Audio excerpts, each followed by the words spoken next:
Bienvenue dans le podcast Conférence nationale pour la liberté de l'avortement. Je suis Christian Kalonjimbeta, activiste et passionné des droits des femmes, professeur de yoga et entrepreneur engagé vivant en Kinshasa. Ce podcast a été créé avec une mission claire, informer et éduquer notre communauté sur l'éducation sexuelle, tout en ouvrant le débat vital sur le droit à un avortement sécurisé pour toutes les femmes qui choisissent cette voie. Nous explorerons des sujets essentiels tels que la santé reproductive, les droits humains, les impacts sociaux liés à l'accès à des services d'avortement sûrs et légaux, et la prise en charge holistique gratuite pour toutes les filles et femmes ayant déjà avorté, afin de leur offrir un soutien psychologique et social adapté à leurs besoins. Ensemble, nous allons donner la parole à des experts, partager des témoignages et aborder des réalités souvent ignorées. Ce podcast est un espace d'apprentissage et de sensibilisation où chaque voix compte et chaque histoire a son importance. Rejoignez-moi dans cette aventure pour promouvoir une société plus juste, plus éclairée et où chaque femme est libre de choisir son destin. Merci d'être avec nous et d'écouter ce qui pourrait transformer des vies. Namasté.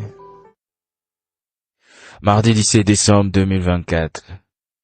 Je vous parle de l'histoire du droit à l'avortement en RDC, un survol de luttes passées et des jalons législatifs.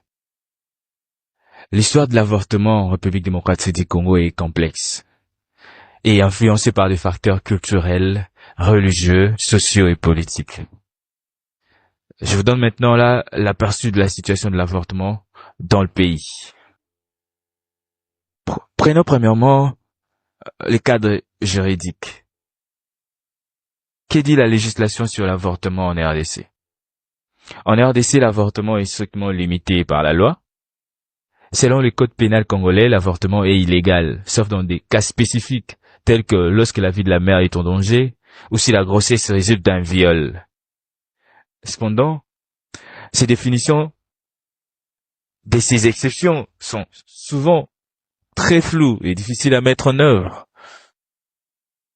Vous comprenez très bien que ça pose un problème à la mise en application de lois en vigueur. Prenons l'exemple de cas de viol. De nos jours, les viols ne se font pas seulement dans des camps de conflit. Les viols se font aussi dans nos maisons. Dans les maisons, dans les écoles, dans les universités. Bref, partout. La fille ou la femme peut se voir obligée de passer les rapports sexuels contre son gré. Et pendant ces instants, il n'y a pas du genre bâton, couteau dans les parties génitales de la femme. Non. Il n'y aura même pas de saignement. Mais c'est juste que c'est un viol parce que le rapport sexuel s'est fait contre les grés de la fille ou de la femme. Dans ces cas-là précis, que fait la femme pour prouver qu'elle a été violée? Chez le militaire ou chez la police ou chez le médecin? Est-ce qu'elle est censée apporter un PV? Ou soit elle est censée amener un officier de la police ou ses parents? La loi est floue. C'est ce qui met vraiment la difficulté de sa mise en pratique. Bref, vous avez compris que le code pénal congolais interdit l'avortement. Vous avez compris. Il n'y a que deux possibilités pour être en mesure d'avorter en RDC. 1. Lorsque la vie de la mère est en danger, ou soit la grossesse résulte d'un viol, tout simplement. Alors pour les autres, vous n'avez pas intérêt à avorter, parce que la loi vous condamne, vous oblige de ne pas avorter. C'est ça les cadres juridiques. Maintenant, passons au cadre social et culturel. Ici, je vais épingler 2 points. Le premier point, c'est les pressions sociales et tabous. L'avortement est entouré de forts tabous culturels et religieux. La majorité de la population adopte des croyances pro-vie, basées sur des traditions africaines ou des convictions religieuses, en particulier parmi les communautés chrétiennes. Voilà. Dans nos sociétés congolaises, quelle fille ou quelle femme peut hausser les tons pour parler de l'avortement. On en parle moins. D'ailleurs, personne n'en parle en haute voix. Ce sont des choses qu'on parle en voix basse. C'est juste entre copines, entre mamans. Ce sont même pas des choses qui se parlent entre maman avec sa fille. Non.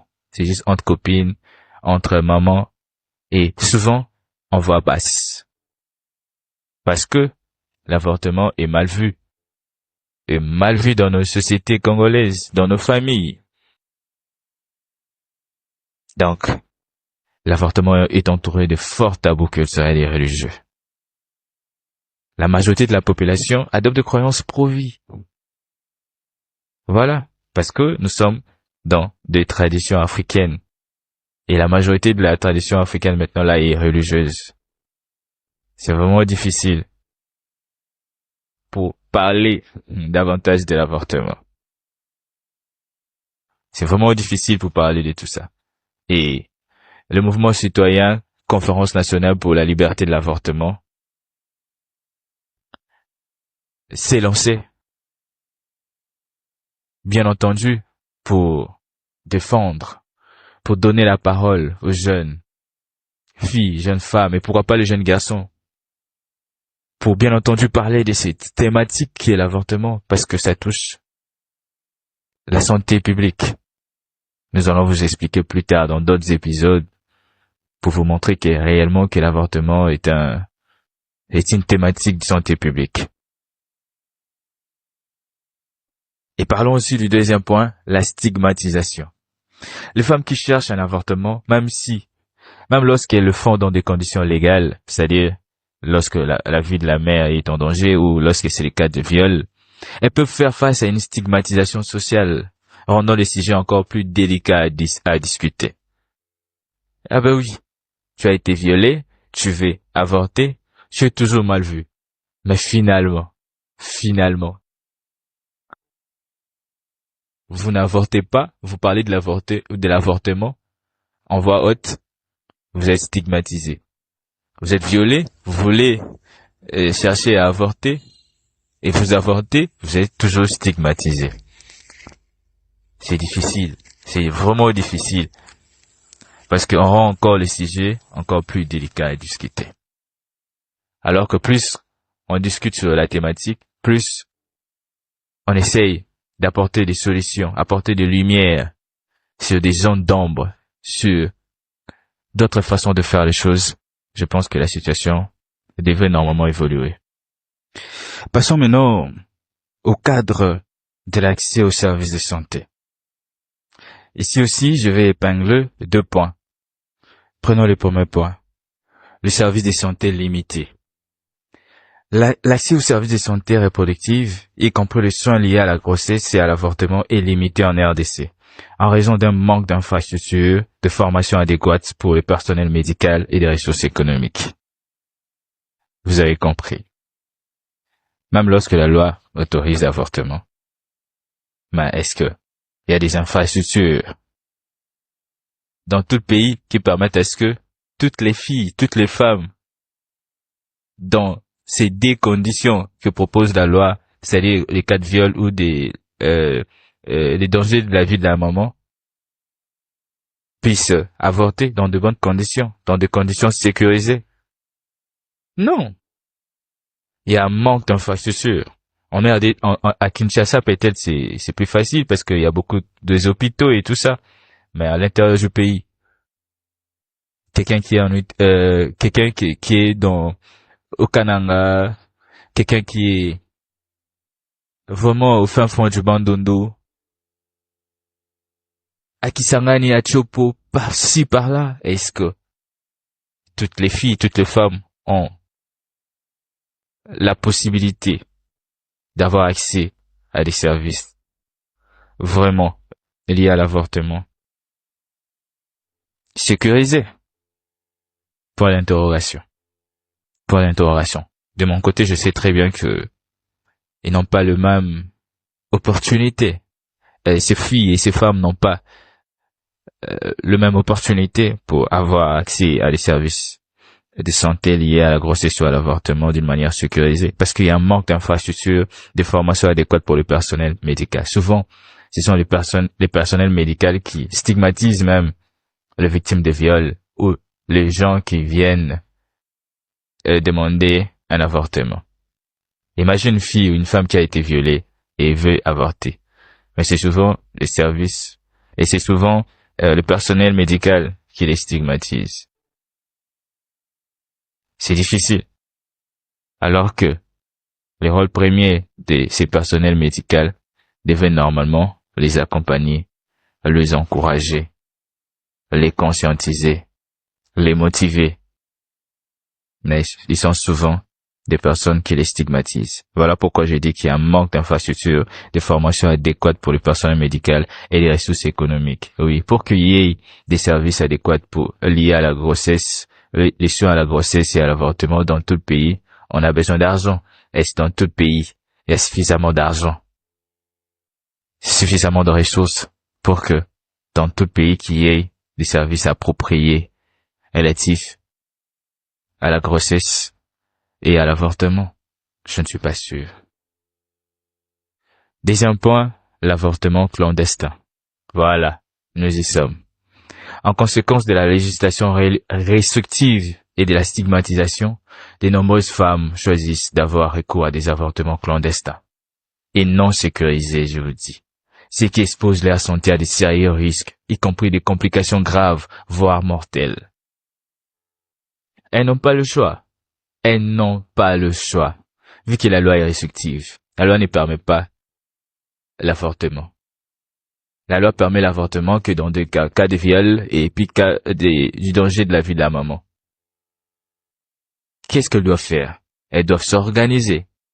Elles doivent s'organiser. Et qu'est-ce qu'elles font?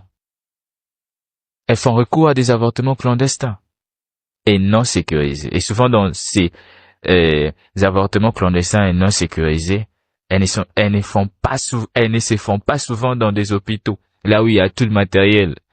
Elles se font souvent dans des coins un peu reculés, dans des endroits un peu noirs, où il n'y a pas suffisamment de matériel, parce que le médecin lui-même sait qu'il court un danger, la loi interdit ce genre de pratiques.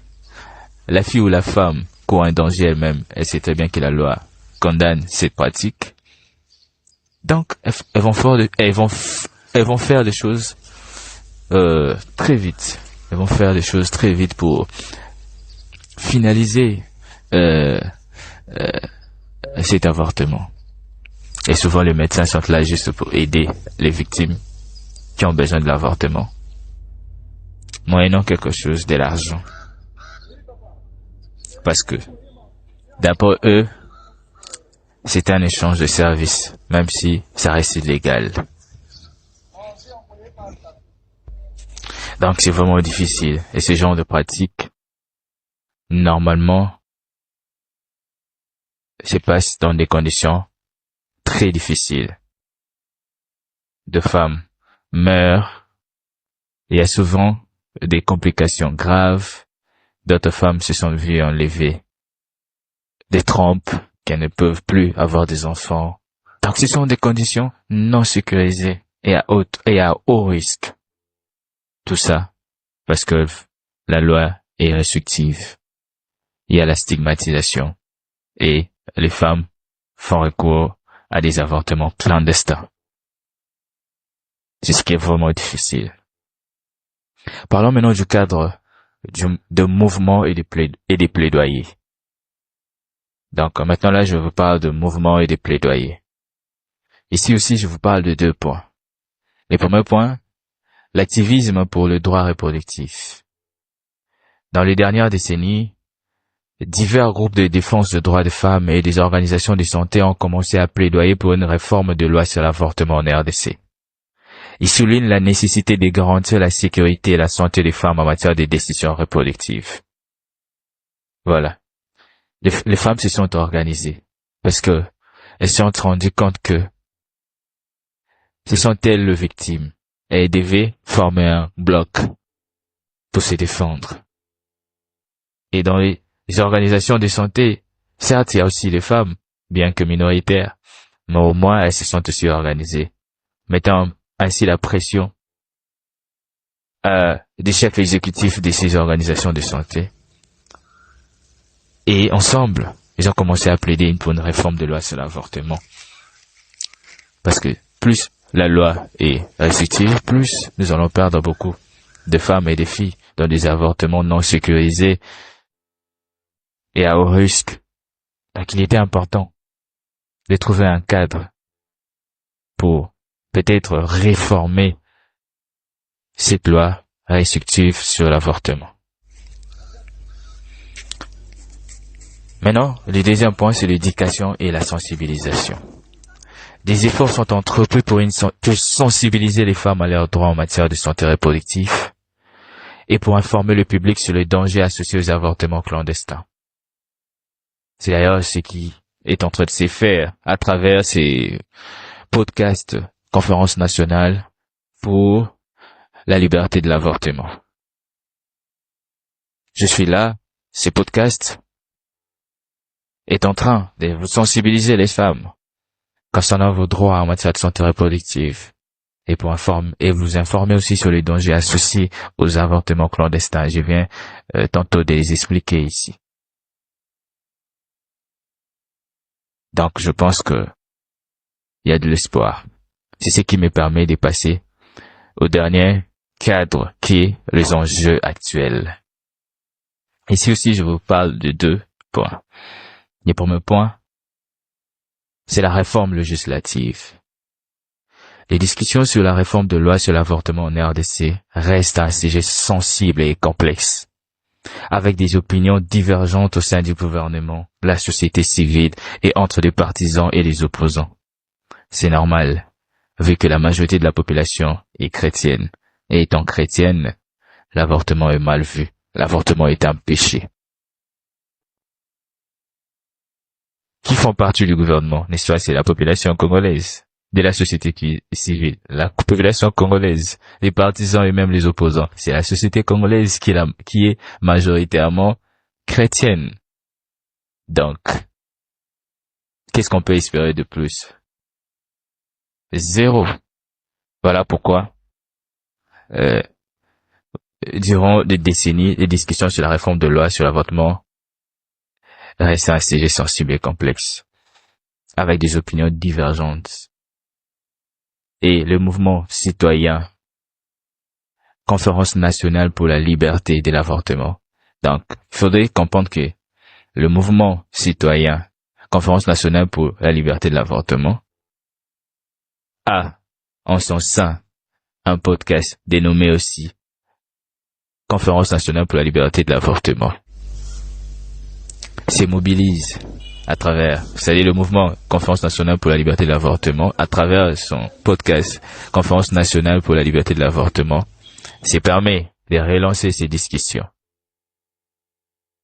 Bien sûr, nous savons très bien que le sujet est complexe et ont des opinions divergentes au sein de la population, mais nous nous engageons quand même de relancer ces discussions, de hausser les tons, de dire que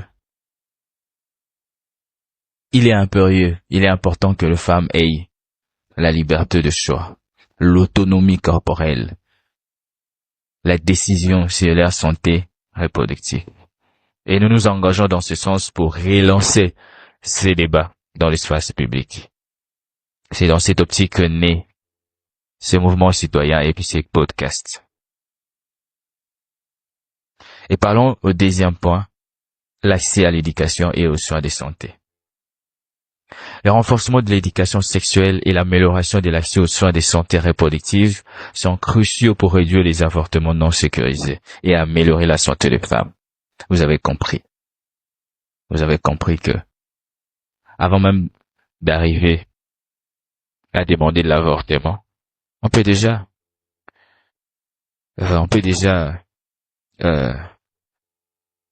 informer les femmes sur l'éducation sexuelle. Ah oui, sur l'éducation sexuelle, il y a plusieurs méthodes de contraception. Ben oui, Il y a déjà des moyens de contraception, des méthodes de contraception pour éviter l'avortement. Et souvent, les femmes ne sont pas informées sur toutes ces méthodes. Moi, je pense que nous avons vraiment un grand travail de sensibilisation, d'éducation sexuelle aux femmes. Peut-être ici, à Kinshasa, les femmes ont de l'information. Alors, à l'intérieur du pays, je ne suis pas sûr. Déjà ici à Kinshasa, c'est pas toutes les femmes ou toutes les filles qui ont accès à ces informations, qui ne connaissent même pas ces méthodes. Parce qu'il y a la contraception. Si vous voulez pas avorter, il y a certaines méthodes que vous pouvez déjà mettre en pratique après un rapport sexuel non sécurisé, pour éviter peut-être d'avorter. Raison pour laquelle je dis le renforcement de l'éducation sexuelle et l'amélioration de l'accès aux soins de santé reproductive sont cruciaux pour réduire les avortements non sécurisés et améliorer la femme et améliorer la santé de femmes. Donc, nous ne sommes pas là seulement pour la réforme de la loi sur l'avortement, mais aussi pour éduquer sexuellement les femmes et les filles, pour qu'elles connaissent d'autres méthodes de santé reproductive. Il y a la contraception, il y a plusieurs méthodes de contraception. Donc, il est important que les femmes connaissent toutes ces méthodes. C'était là l'essentiel de ces sujets liés à l'histoire du droit à l'avortement en RDC. Je vous ai donné un survol de lutte passée et des jalons législatifs. En conclusion, qu'est-ce que je peux dire? L'histoire de l'avortement en RDC est caractérisée par des défis considérables liés aux restrictions légales, aux normes culturelles et à l'accès aux soins de santé. Alors que des mouvements en faveur des droits des femmes commencent à émerger, comme le mouvement citoyen pour la liberté de l'avortement, la question de l'avortement reste un sujet controversé, nécessitant une attention continue et un dialogue ouvert pour aborder les besoins et les défis des femmes en matière de santé reproductive. Vous avez compris que l'avortement est illégal en RDC, sauf dans 2 cas spécifiques. Les cas du danger de la vie de la mère et les cas du viol. Pourquoi nous avons dit que l'avortement est illégal? Parce que la majorité de la population congolaise est chrétienne. Et dans la chrétienté, l'avortement est considéré comme un péché. Parce que elle est basée sur des croyances pro-vie. Alors que la femme, normalement, devait décider sur sa santé reproductive. Moi, je pense qu'on devait écouter les femmes d'abord. Parce que la question de l'autonomie corporelle